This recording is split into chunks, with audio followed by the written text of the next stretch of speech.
This is episode 76 of the Gauntlet podcast. My name is Jason. I'm Lowell. I'm Andrea. And I'm Rich. Lowell, I know for a fact we have a few listeners who are fairly new to role-playing games, and they might not know what Mutants and Masterminds is, so why don't you go ahead and explain it? I haven't thought about it in a while myself, too, if I'm being honest. So, yeah. I would say that there are a handful of games now that are kind of dominating superhero RPGs. There's still a strong contingent for Champions, and then the Villains and Vigilantes has a new pull, and I'd say Savage Worlds, its supers, has a lot of influence. And probably Icons, there are a few others. I'd say Mutants and Masterminds is probably one of the big boys on the block. It's originally a system coming out of D20, out of that OGL, that has evolved over many, many years. And it is a point-based system. It's pretty classically traditional, though each iteration, we're now in the third edition of it, has made some significant changes and moved it away. So it feels like very much its own beast now. And it's a roll initiative, count ticks of time, make up all your powers. Everything is detailed out kind of system. Well, so how's your game going? Well, I had run Mutants and Masterminds 2nd Edition for about 50-some sessions for this group, and before that I'd run it quite a bit with local groups, and this is an online set of people. And I had then moved over to 3rd Edition, which is the new one. I was like, okay, I'll finally make the jump. It's been out for several years. And I'm still struggling with the rules. I had mentioned this with the last time I talked about it, that when I talked about starting out the campaign and using sort of indie tools to build it. It's a game that has a really basic mechanic about how damage and resolution is handled. I mean, it's really simple. What's really complicated are the powers and then the conditions. Everything does conditions, and they all have different mechanical effects. I literally had to make a cheat sheet that's 2 pages long of basic conditions and compound conditions and, dizzy and staggered and all these things. And I'm still having trouble tracking that. Sounds fun. Yeah. Two-page cheat sheet. Wow. Yeah, I mean, I've gotten a handle on it because most of them are rare. They're very rare, but the other ones are in there. It's not a system that is cut down to a kind of a symmetry for handling all that. But I'm getting better. But it also means I'm having to do builds and build characters, and I'm using some mechanical tools to do that, and I'm stealing everywhere I can online. Right, yeah. To do all that. And I'm old trad gamer for superheroes. I love superheroes. I've run it for years. I mean, I ran Champions into the ground when we're talking this, and I built characters for that. But I'm having, with this particular campaign, a couple of problems that I've been trying to figure out how to solve. And some of this comes from running, I think, a lot more simpler games, a lot easier games, so that when I go and I hit a game that has so much structure to it, I feel like I'm pushing it along. Mm-hmm. Yeah, moments where I think it ought to be easy aren't easy, or they're not as quick as I want them to be. But the actual problem is that Mutants and Masterminds is completely point built. And it used to be that they'd have example powers that kind of set up things and then some ways to tweak those.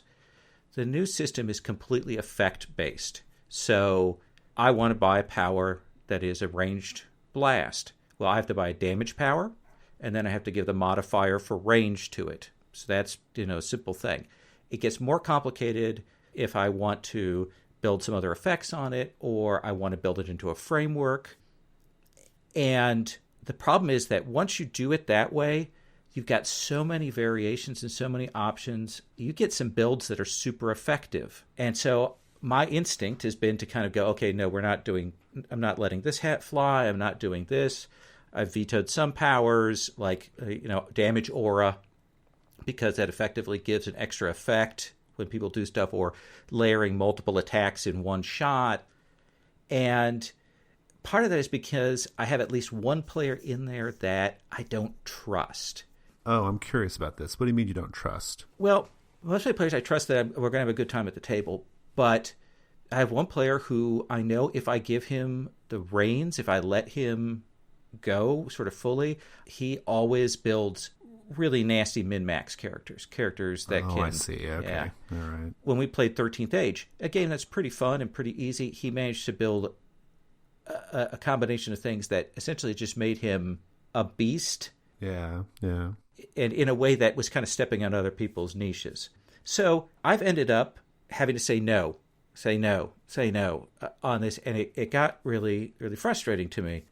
And I'll give you a concrete example. He's built a character who's like the Scarlet Witch, which is luck powers, probability manipulation, that kind of thing. And so one of the things he bought was luck control, which allows you to give a reroll to another person. You spend a luck point and you give a reroll. And he bought it so that he could use that negatively on the GM characters. And it's an example from one of the builds of things.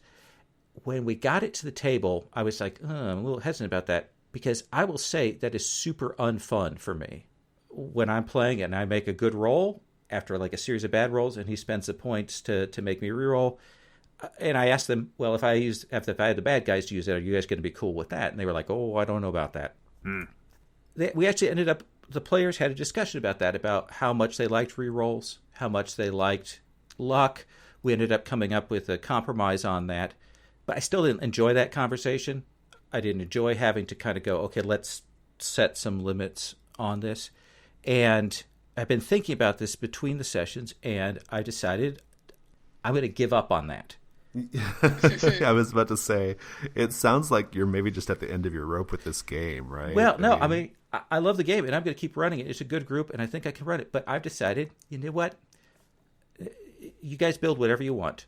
Oh, I see. You're going to just let them have at it. Yeah. Oh. I'm saying the only limits are the ones that the group established for luck, and that they can't buy a whole bunch of informational powers that would short-circuit investigations.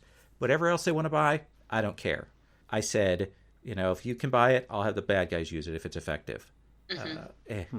I said, if any of the players feel like somebody's power is detrimental to the game, like somebody's buying a power that can do everything and nobody else gets to do things, I said, I'm going to give the players the ability to go, I'd like to veto that. I'd like to come back and talk about that. And I think that kind of takes it out of my hands and puts it into their hands, I'm hoping. Yeah.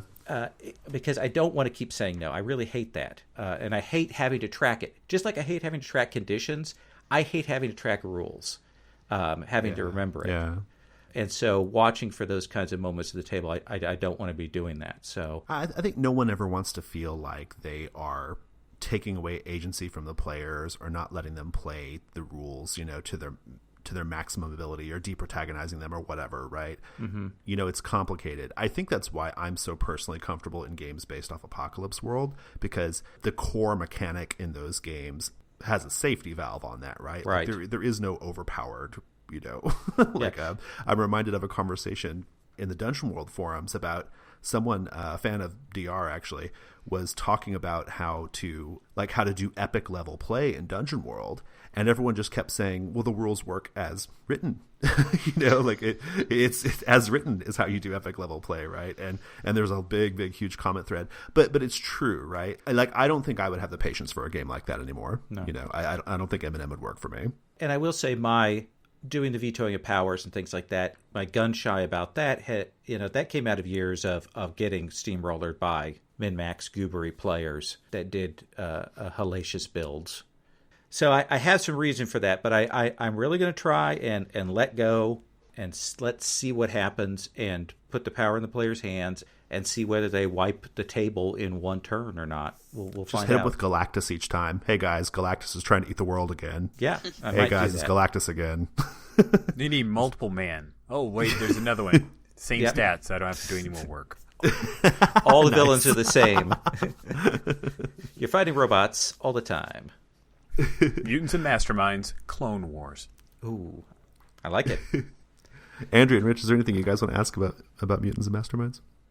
I'm not really familiar with 3rd edition. You were talking about the conditions earlier, is there a way you could involve your players in helping you keep track of those things? I think that that might be possible. Right now, the conditions are only really come up when we're in the heat of combat. And because I want to get that going fast. That's where it's kind of stopping me. But I've also realized that there aren't that many conditions that are coming up. I just need, every once in a while, there are these weird corner cases. But that may be, if I'm seeing some stuff, I maybe need to start having the players take a portion of that burden. That's a good idea. Have you thought about taking the min-max character and just make everyone else his sidekick? Well, that's why I think the players will get the veto, because if they all start to feel like they're the sidekick to the min-max player, then I think there'll be some objections. So that's my hope. Well, and I've played with min-maxers before. You, as the GM, you really have to challenge the min-maxer, which means if the rest of the PCs aren't anywhere near that powerful or that efficient, I guess is the correct term, if they're not nearly as efficient, then they're really going to struggle, and it's going to be less fun for them. Sure. It's one of the things that Sherry played Fantasy Hero years ago with a group of real champions vets, and that was her frustration, is that she was just new to the system, and everybody there who knew how to do everything right, they could walk all over the table, but her character just kept getting knocked out, and she had several instances of that. So, so that might put some pressure on the group too, hopefully. Yeah, I have to work on it. I will see. I will get through this arc, and I'll figure out where I want to do with it after that. Cool. Well, just give us an update. I'll be curious to see how it goes. Andrea, you want to give us an update on your Star Wars Edge of the Empire game? Yeah. That's not a good beginning, Andrea. I know. No. Well, I'm trying to think of how best to explain it, because we literally spent the entire session arguing in character about droids' rights. We're playing between A New Hope and Empire Strikes Back, and we find this old, Clone War era ship. And of course, because we're like, well, let's go salvage it. And the only occupant is the droid pilot, and apparently he's been out of fuel for, however many decades, and he's just sort of hanging out, waiting for a rescue. And he used to shuttle Jedi back and forth, so of course, there's only 3 of us playing this session. The one guy who's super interested in Jedi is like, no, we need to save him, we need to find out what he knows, we need to see if there are any Jedi left. And then another PC is like, he's a droid. He can't own the ship. He is a droid. He is there to be owned. So we spent 2 hours arguing about droid rights and character. Oh my god! And it was phenomenal, and it was a lot of fun. My character ended up introducing a compromise that saved everything, because I'm awesome. True. Yeah. It was really good role play, but at the same time, it was insane. What would you guys land on? Do droids have rights or not? Well, so my character's like, okay, time out. Because the whole thing was, Briggs wanted to sell the ship. He wanted to just wipe the database on the droid, sell the droid, out of our hands. The other guy was like, no, it's the droid ship. The droid should get to decide what to do with the ship. So they were completely irreconcilable. Mm-hmm. So my character's like, okay, here's what we're going to do. We are going to make it look like we own the droid on paper. But the droid is going to continue on with his little transport company, as long as he can keep his big mouth shut about having shuttled Jedi. Then we get all the profits. There you go. Yeah. So it settled both parties, but it was just this, I can't even believe that happened. As an attorney who's been involved in some fairly high stakes negotiations, I'm impressed by you guys landed on that. That's good. I've never. I mean, this group bickers a lot. Apparently, I'm the source of the bickering, but I was not involved this time, and it was not my fault. I was helping. I've never been in a group that gets this carried away with just arguing back and forth, and it's completely in character, and it's completely fun, and there are no hard feelings. It's just, we've picked this topic, we're going to argue about it for 2 hours. What's interesting to me is that is an aspect of Star Wars that I've always found fascinating and slightly problematic. Mm-hmm. And the attitudes from all of the movies is just, it's if I were to have a Star Wars in-character argument, that would definitely be in the top 5. Yeah. When I ran Star Wars, actually, that was one of the things I said. I kind of took that off the table. I said, we're just going to do as they do it, the way they treat droids there. Much in the same way when I went to run Middle-earth, I said, look, orcs are kind of racist in some ways, but we're going to go with the Tolkien version. Just accept that we are in genre. We're not going to question it. We're just going to go with it, but recognize that it's problematic. What about Southrons? Oh, Jesus. Yeah. That's delightful Britishness. Yeah. Yeah, so we're not making a lot of progress in the game, but it sure is fun. Awesome. All right, well, cool. That's good. Is there anything else you want to say about your game? No, not right now. I'll keep you updated on the next argument. Yes. Awesome. Hey, Rich, I can't remember if we've covered Don't Rest Your Head or not. It feels like we should have, but we might not have. I don't know. I don't recall it. I don't recall it either. Yeah, I've played it, but I've never played it either. So there's a good chance we. Oh my! All right, enlighten us. Don't rest your head. Okay, before we go into Don't Rest Your Head, just a quick personal story. Back when I did the Cannon Puncture show, way back in the day, interviewing Fred Hicks was one of the very first interviews that I did. So of course I was terrible, but he was amazing, and we talked a lot about Don't Rest Your Head. That was episode 5 of Cannon Puncture. Wow. That would have been right when Evil Hat was just kind of getting their start, right? I mean, it was before any of the really big Fate stuff, yeah. Before any of the Dresden, all that. It was back in 2008, so it's quite a long time ago. This game came out in 2006. It is old. It is 10 years old. It's hard to believe. I was looking at it. I've had this book the whole time. It's a nice thin little book. Fred used some amazing, he used a bunch of Photoshop art. There are ads for games in here that I don't think you can buy anymore. It's so cool. They're still getting ad space in each new run of it, I wonder. This is Spirit of the Century time frame. Just to give you a framework. About 77 pages. The idea behind Don't Rest Your Head is that the player characters are insomniacs who have been awake for so long that it's like their eyes are open to this whole other existence, a new world where nightmares are real, where they have these crazy madness powers and exhaustion powers, and if you go to sleep, then those nightmares will come and eat you. And some of the nightmares have personalities like Officer Talk or Mother Gwen. A little bit of Dark City influence, a lot of Neverwhere by Neil Gaiman influence as well. The idea is it's a modern day setting, that the insomniacs, who are known as Awake, capital A, Awake, can sometimes travel to a place called the Mad City. The Mad City is extremely evocative. It is this mishmash of a bunch of anachronistic aspects. I often will play it in kind of a Gaslight type era with occasional modern technology that kind of slides in because it is dreamlike. Things I love about this game: character creation is very easy. It's 5 questions, and they're questions that are just blank space on the character. There are very few boxes and bubbles in this game to fill out. It's what's keeping you awake, what do you look like, what's really going on underneath the skin, what's your path, and that's the one that I really like. What's your path? Because that's a question that you as the player get an opportunity to say, if no one changes the course of this person's life in X time frame, this is where I see their story coming. Oh, that's cool. Yeah. And I was in prep for this because it's been a little bit since I've run Don't Rest Your Head. I ran it as part of Gauntlet City Limits because it's October, so let's do something a little spooky. Right, yeah. One of the people that I saw on YouTube, they ran it, and he said, what's your path? Because he knew it was going to be a one-shot. He said, by the end of this game session. Usually I'm like, what's your life path? Right?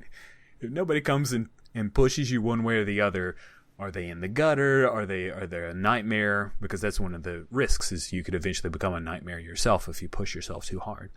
I'll try to find that so we can put it in the show notes. His idea was to shorten that goalpost, and I thought that was really clever, so we talked about that. I love that. I love these questions in the last question. And remember, this is 2006, so this technology has been kind of remixed and reused, but this was the first one where it said, what just happened to you? So on the character sheet, you are creating the opening scene for your character. I think that's awesome. Yeah, that's really cool. Of course, much like you in Indie Hack last week where we talked about you have all these cool questions on the character sheet, but you had your own questions. I knew it was a 2-shot. I've run into a little bit of an oddness in that I knew how I wanted to try to guide things early on so that we could get all the player characters together.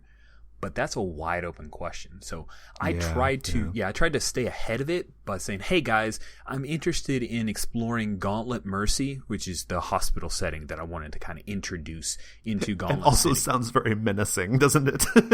Gauntlet Mercy.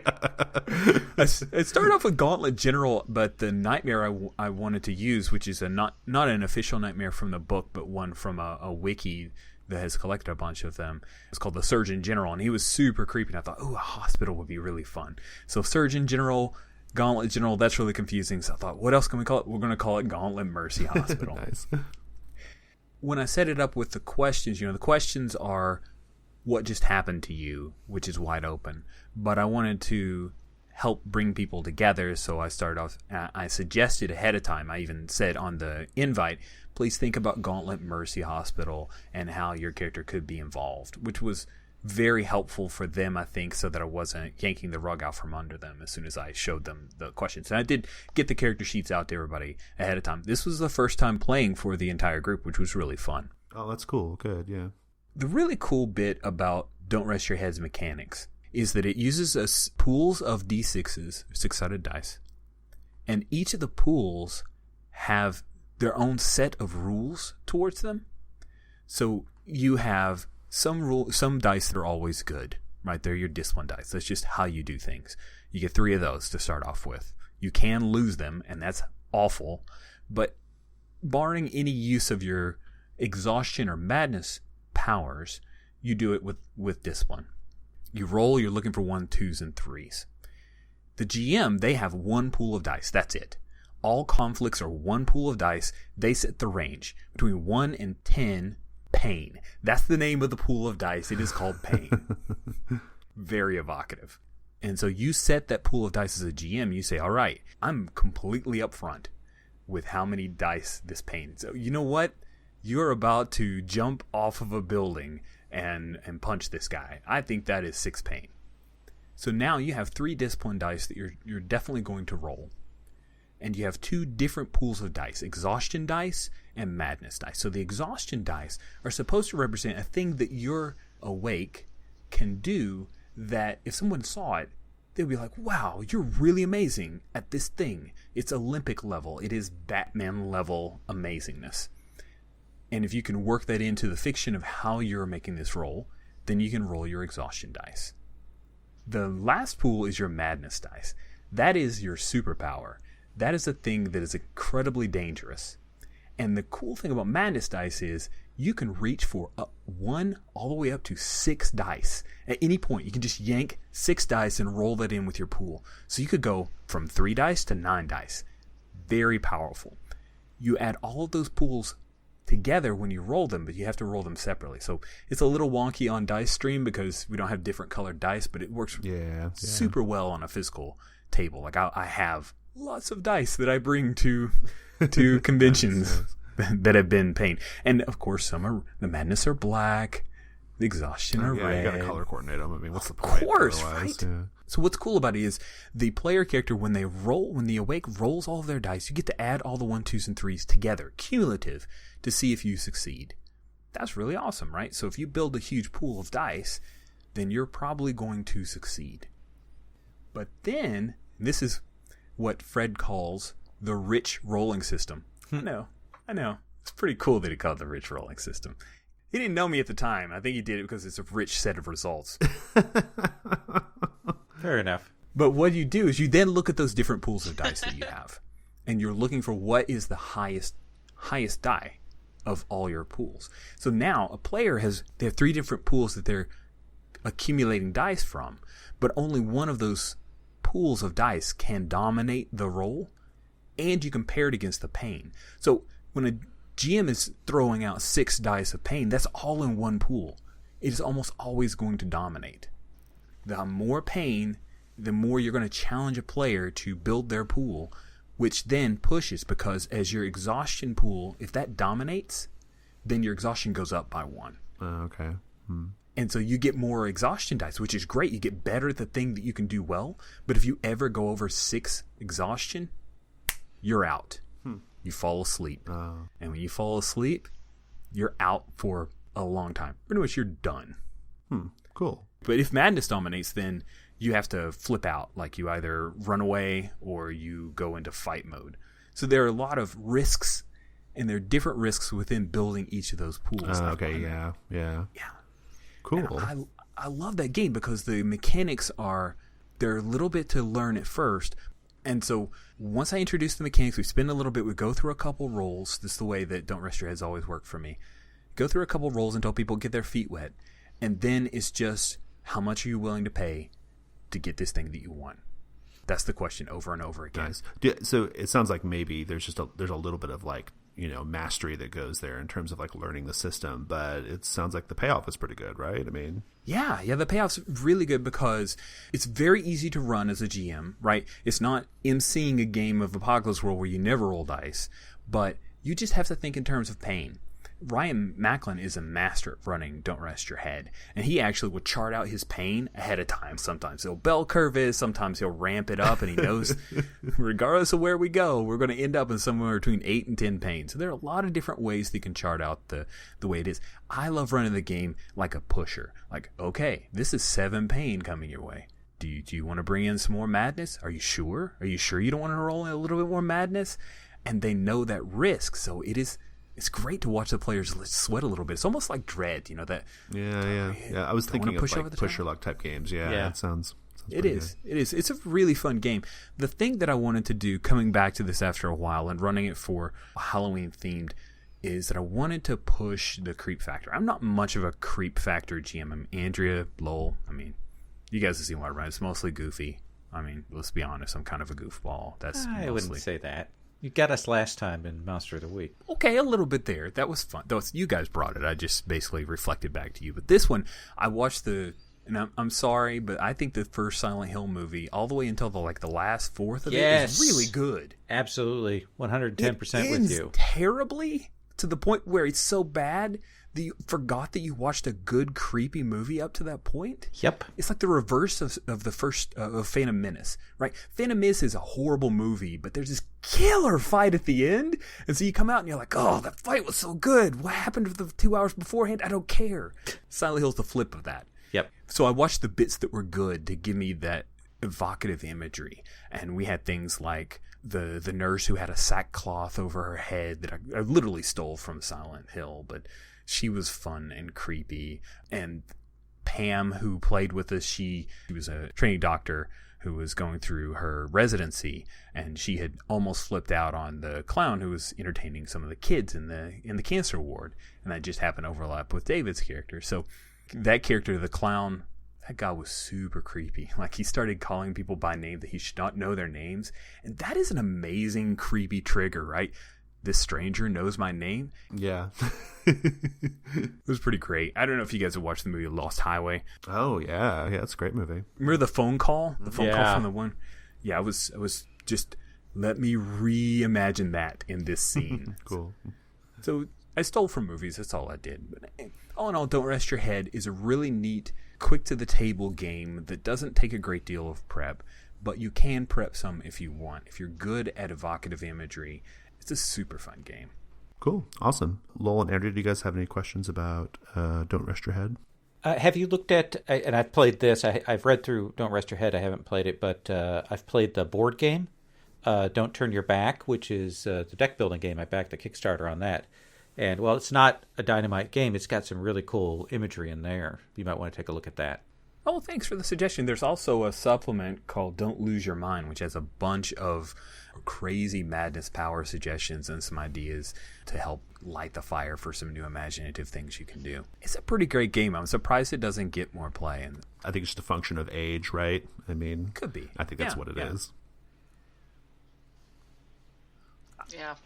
The dice pools are also super confusing for some people. I get like you. People it with is confusing hair. until you've done it a couple times and someone explaining it. Like, I never got it until I actually started rolling the dice, to be honest with you. You know, I have a couple games like that in my repertoire where I always kind of dread teaching the game, you know. In a Wicked Age is probably like my number one in that. God, yeah. Like, I dread teaching it because it can be so... it doesn't help that the rules are somewhat opaque, and and the mechanic is really, really different. I usually do like a little 20-minute. We're not going to play the game right now. I'm just going to teach you the mechanic, right? Like I'm just going to teach you like how the roles work and what we do during the roll and what you're paying attention for. And I've done that to set up In a Wicked Age, and it works. I've found that it makes that first session especially go down a lot smoother because it has a very, very tricky die mechanic. But it sounds like it's the same as Don't Rest Your Head in that I find In a Wicked Age to be very, very satisfying. Like when you're playing that game the right way, it's really good. Like it's probably one of the best. I think it's one of the best gaming experiences you can have once you've kind of mastered it. Yeah, Don't Rest Your Head for me is I want to get you to fall in love with your character with these really simple questions and excite you about the madness power and exhaustion power. Then I'm going to force you to get into a conflict as quickly as possible and ignore your like squeals of pain as I try to explain all this stuff to you. There is one genius part of the book. There's a 1-page summary of all the mechanics. And I love that because you can just have it out there on the table so somebody can have it to look at and reference. And then I do my best to handhold people through the first couple rolls.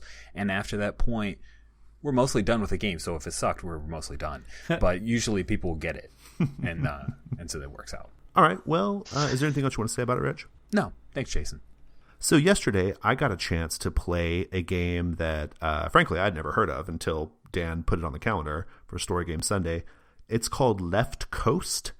It is a game by Steve Hickey. Listeners, we've talked about Steve's other game last year, Soth. I think it was actually I think it was Dan's like favorite game of 2015 when we did that episode, if I'm not mistaken. He was a big fan of Soth. I loved it too. I thought it was great. So here's what it's about. It's about a professor at a university in California who is also a part-time science fiction author. This is in the late 60s, early 70s.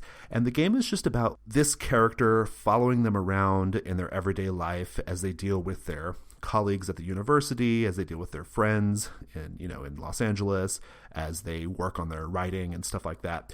But while that's all going on, there's this there are these other characters in the player's in the main character's life, and these events going on kind of in the background that start to complicate their lives a little bit and even start to like push things in like strange directions, right?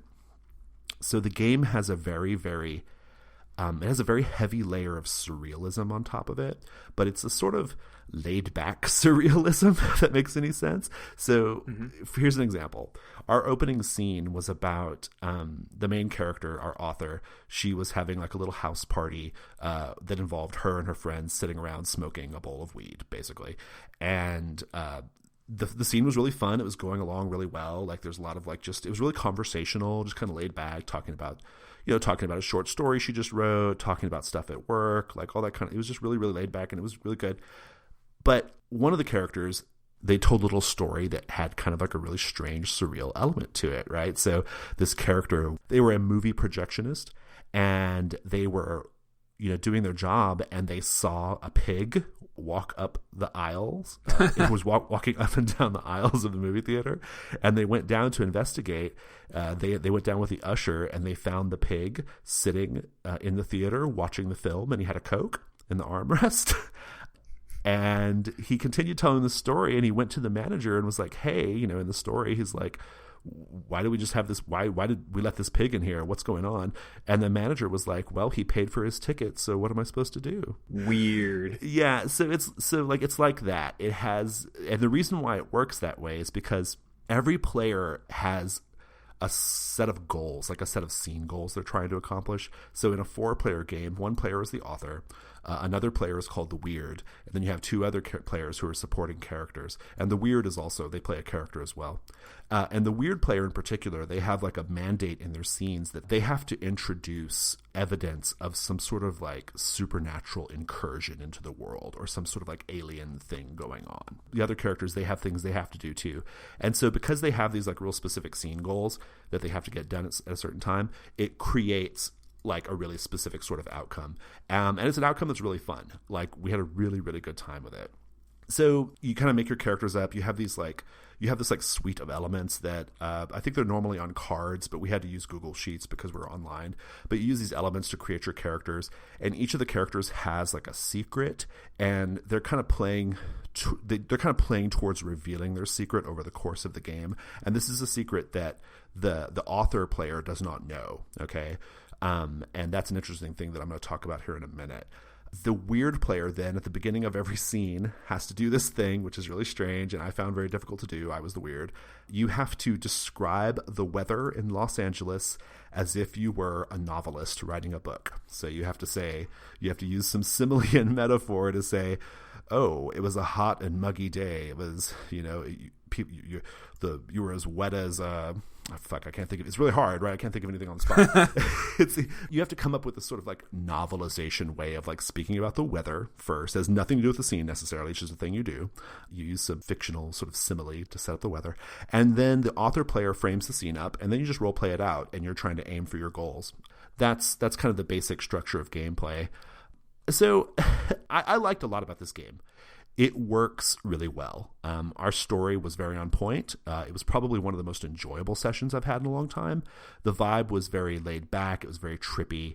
As the scenes progressed, it got a little darker, but it never really stopped being kind of funny. So it had this like real nice, like sort of laid back, darkly comic tone that we all had a really good time with, and it was really easy to do. Like no one was really struggling with that.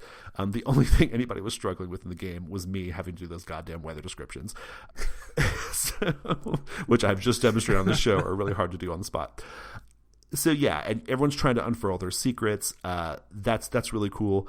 What I liked about, so because each character has like their own secrets and they have their own like sort of little scene agendas, what I liked about this game, what I thought Steve did really well, is those things are all tuned really, really tightly so that they don't step on one another. We'd never had a situation where my little player agenda interfered with another player's little player agenda. Like it all kind of worked really well. And I really admired that about the game. Like it seemed very, very well thought out. The only caveat I'll add is that everyone has to be really committed to the vibe of the game. Steve stresses in the text that it's a very laid-back vibe, and that's important, I think. I also think that like you'd probably have to be a little careful about going too gonzo or introducing too much action too early. I think it might fall apart there. We did a pretty good job kind of maintaining our pace and not ramping it up too quickly, just kind of keeping it laid back and strange. Some things I need more time with. The game has rules for conflicts, but we didn't really use them, mostly because we just were kind of RPing and working things out as players. We didn't really need to go to the conflict rules too much. So I can't really speak to that. But here's the thing that I think is going to be the most interesting for people. And tell me what you think about this, Rich. Okay. We all kind of had the thought that this game felt a little bit like gaslighting the RPG. Okay. So here's... Yikes. Yeah. I mean, and I don't think I think in the context of a game, that doesn't have to be like a bad thing necessarily. But like, it's not a bad thing in this game. It's not. It's probably too strong of a word to use. But David, who was the author player, he told us straight up, he's like, if I didn't know you guys or if I wasn't familiar with how story games worked, I would really be frustrated right now and I would not like this. And we asked him why, and he said because I feel like you all know something that's going on and I don't, and I feel like I'm being taken for a ride a little bit, or I feel like a little out of control. And he had a tough time with that. I think he enjoyed himself. He had a great time. We were all laughing and it was really awesome. But he, he's a thoughtful player and he brought that up. Do you have any thoughts on that, Rich? Like, how do you feel about games that have secrets, like real heavy secret components like that? I don't know. You have to catch me in the right mood and definitely set those expectations of, I am not necessarily a player, I am an actor. Right, yeah. Right? If I think that I'm filling a role and that everyone else is effectively the director, I can react and act. But if I go in thinking, okay, these are mechanics, I'm going to engage in helping to tell the story actively, then yeah, I would be pretty frustrated. Yeah, I think expectation setting in the beginning would have helped a lot. I don't think any of us knew what we were getting into, right? We were all just kind of like going into it. I think like if we did it again, I would probably take care to explain to the author player how it was going to go. And also I should point out, I didn't read the text of the game. I didn't prepare for this game, so there might be something that I'm missing here in this. But yeah, it's definitely one of those things where I think you have to just make sure everyone's kind of on board with the basic sort of thrust of things, because it really truly like the story goes in really weird places. Like it starts to be like, oh, the author might not even be real. They might just be a character in their own story or in someone else's story. You know, like it's real strange shit like that, right? And everyone else is kind of doing things. We're all saying things with kind of a straight face, and I could see David. Yeah, I could see him squirming a little bit. You know, so something worth pointing out. But overall, though, I'll just wrap up real quick. I loved this fucking game. This game was so good. I was not in love with the layout of the text, but again, I didn't read it. Just from the little bits I had, I was kind of like, it seems a little like not easy to find things. But that's a minor quibble. And again, if I read the rules, I might have a different feeling on it. Overall, I thought the game was super fun. It's really laser focused on telling its story, and I love games that do that. And it has like a vision of how there's a vision of how the story is supposed to proceed, and it delivers. It was quite unique, very enjoyable. Parts of it remind me of Alan Wake, which is a real cool video game. Yeah. I haven't played that one yet, but I know enough about it to say that seems pretty close. Alan Wake's probably darker, but yeah.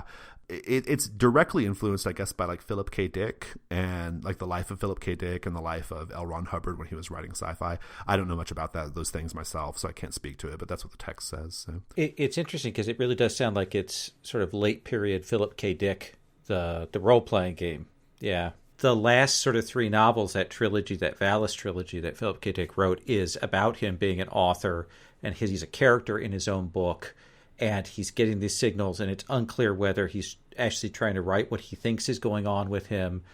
It's really, really kind of amazing. But yeah, it was great. I really loved it. I would definitely play it again. Let's move on to we have a little sponsor thing we have to talk about. We don't have to talk about, but we're going to talk about.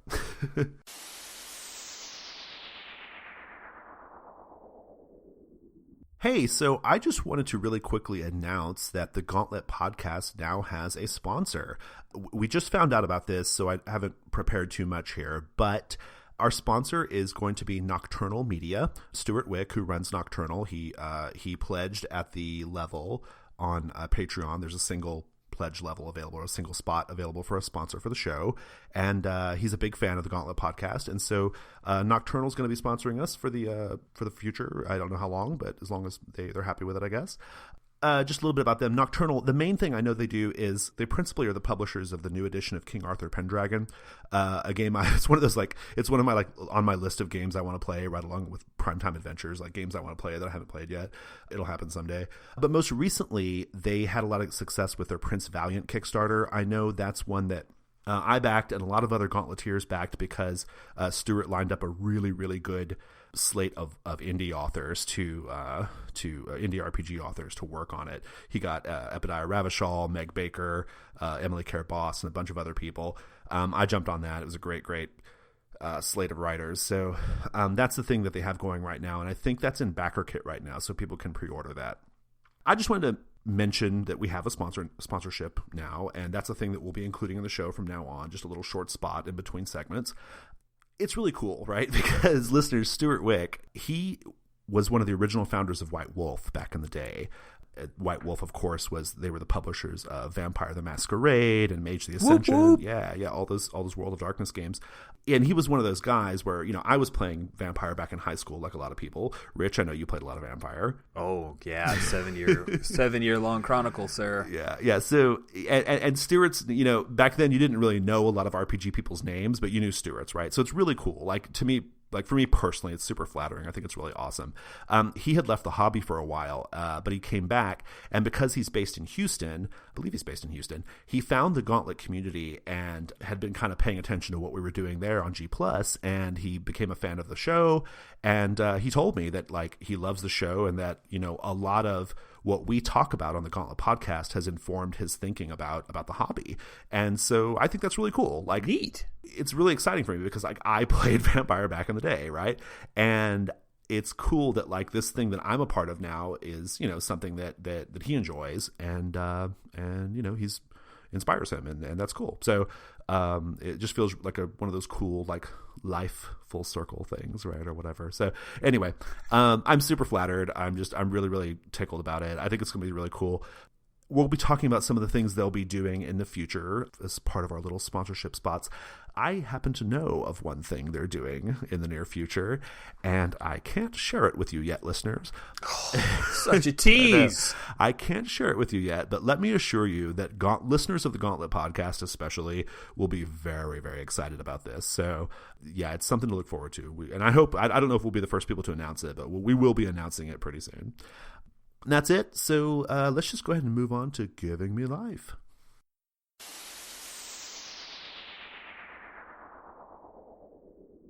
It's Giving Me Life. Rich, what's giving you life? What is giving me life is that right after this recording, I will be participating in the last game session to complete the 10th rung of the Ladder of Insanity. All right, bravo.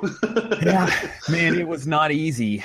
It wasn't easy. I have played, all told, just on the 10 games on the ladder. Again, Ladder of Insanity, you have to play to get to the 10th rung. 10 different RPGs. 10 sessions of each of those RPGs. That's fucking nuts. It is. It's a little knuck and futz. I played a total of 118 plays of those 10 games. The ones where I got right to 10, Monster of the Week, Lady Blackbird, surprise, surprise. Kapow, the superheroes game that I've been playing. Ghost Lines, I just got to that this past Saturday with my Paramount group.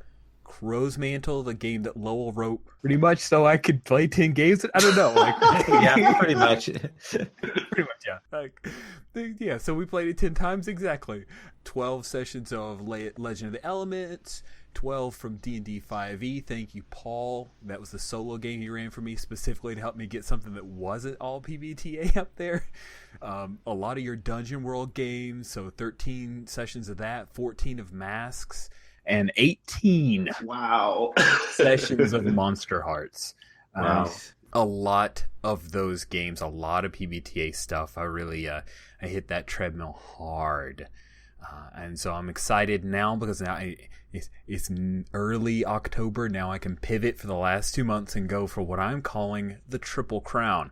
What is that? There are 2 other challenges on. God. Lowell's just slapped his head. He just did a head slap. Oh God, Rich, you're so stupid. But anyway, there are these 2 things. Andrea and Yona were the people who turned me on to these 2 challenges. RPG Geek does this every year. One is GM 5 games that you've never played or you've never GM'd before, and play 5 games you've never played before. Now, Andrea and Yona, they did. What was your final count a couple years ago? 75? I don't want to talk about it. Okay, 75.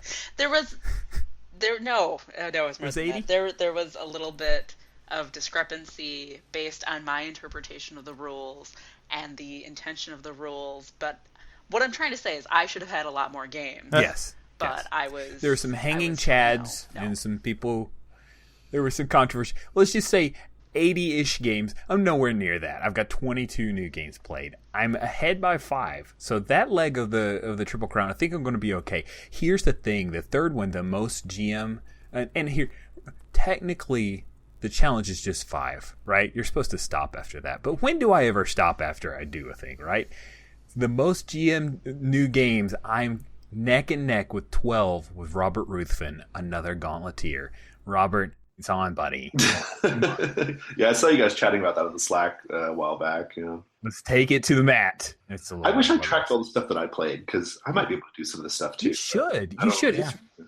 It's super easy. You click a couple buttons and bam, you tracked it. And you get ready. But anyway, that's cool. That's awesome. Congratulations. Thank you. Andrea, what's giving you life? So Postmodern Jukebox. What? Yes, Postmodern Jukebox. They take music of all different genres and basically mix it into a different genre. You have there's a phenomenal version of Mbop out there, and it's very 50s surfer boys, and you would never know it's Mbop by Hanson. And I'm saying this as somebody who actually has the CD in her car and still listens to it because I grew up in the 90s and I can get away with this. I love this group. If you YouTube them, you can find all sorts of different versions of these songs and sort of different styles, and some of them are freaking phenomenal. But there's this, again, 90s child. I clicked on Bye Bye Bye by NSYNC. Oh boy. And there's this guy in the background with a tambourine. And I think this is like the happiest day of his life. He's got the biggest grin you've ever seen. And every time the tambourine comes on, he's jumping up and down, and there's so much energy. And it's so much fun to watch. I think he upstages the actual singer a little bit. And then there's like a guy back there with like 2 pianos, and he's doing like both pianos at the same time. But all you can see is tambourine guy. It is really fun to watch. Even if you don't like Insane. Sounds like cowbell. Like, that sounds awesome. It is really awesome. Cool.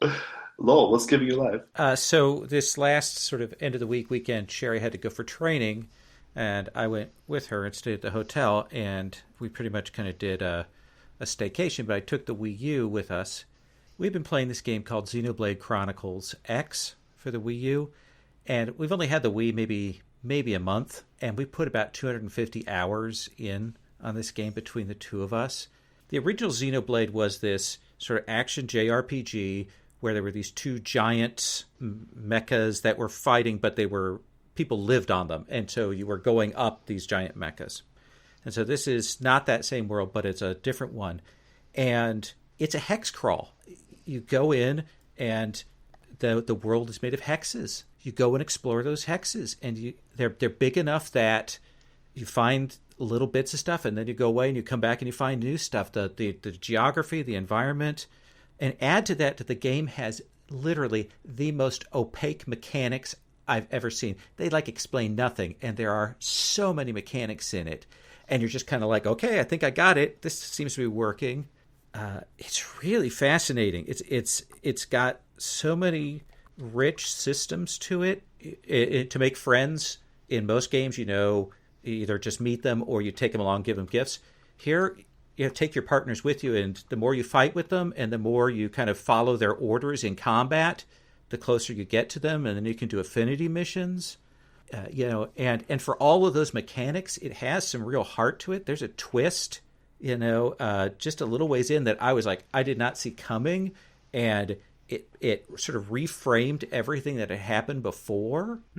It's a dynamite game. I really think this is probably my favorite video game ever. Wow. I don't say that lightly, but it's an amazing, amazing game. If people have a Wii U, they like RPGs, you really have to buy that. So, yeah. I have to ask, because again, child of the 90s, hex crawl?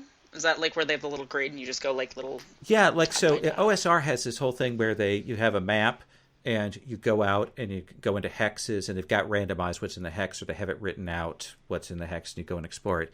Here you've got a map, and actually you have it on the little Wii U controller. The sections are broken into these grids, and you go into them, and they're blank. And then when you go into them, you get some of the terrain drawn in, and you get some features, and maybe it'll give you a little exploration point. And so you're building that map, and you get a little percentage to show you how much of the maps you've completed. And I'm 120 hours in, and I think the highest I have on any map is 36%.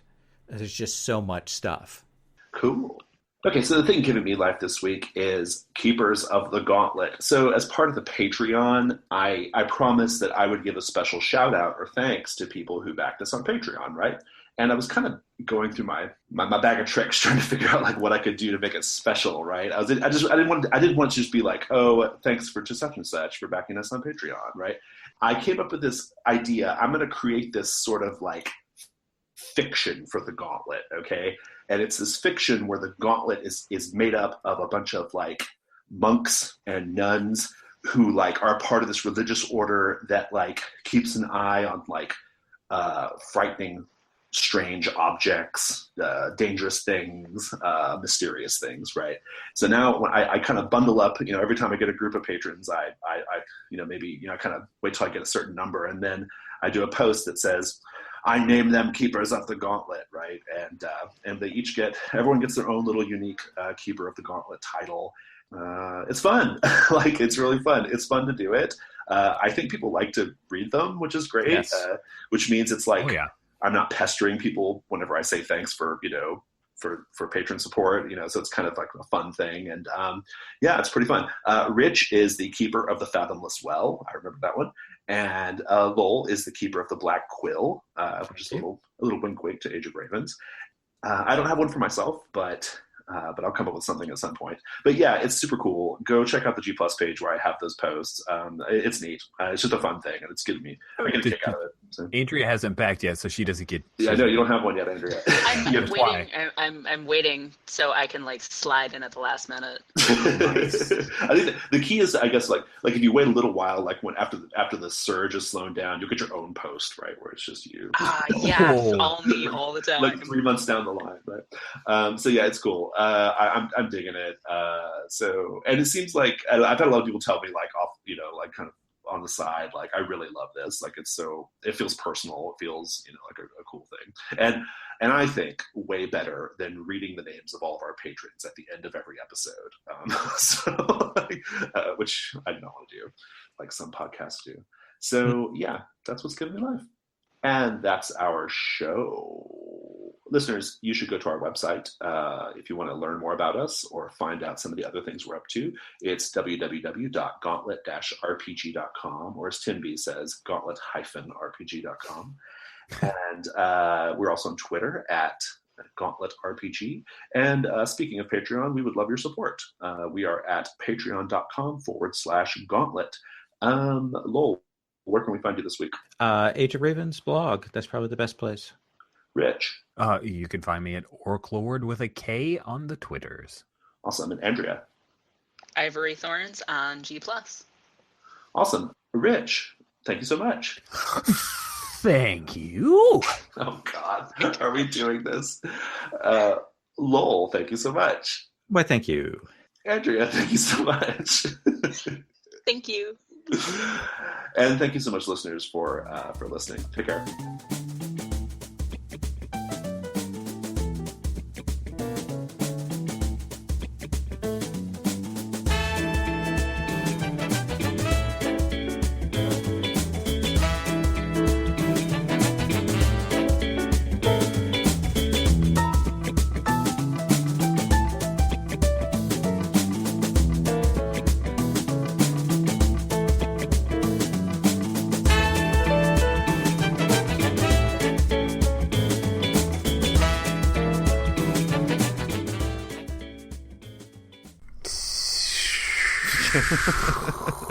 We get a drink. I really hate that interstitial sound. Can we find a new one? Can we say that the Patreon money has gotten us new interstitial music? Anything? It's a tradition now. Traditions are made to be broken, my friend. No, that's why they're called traditions.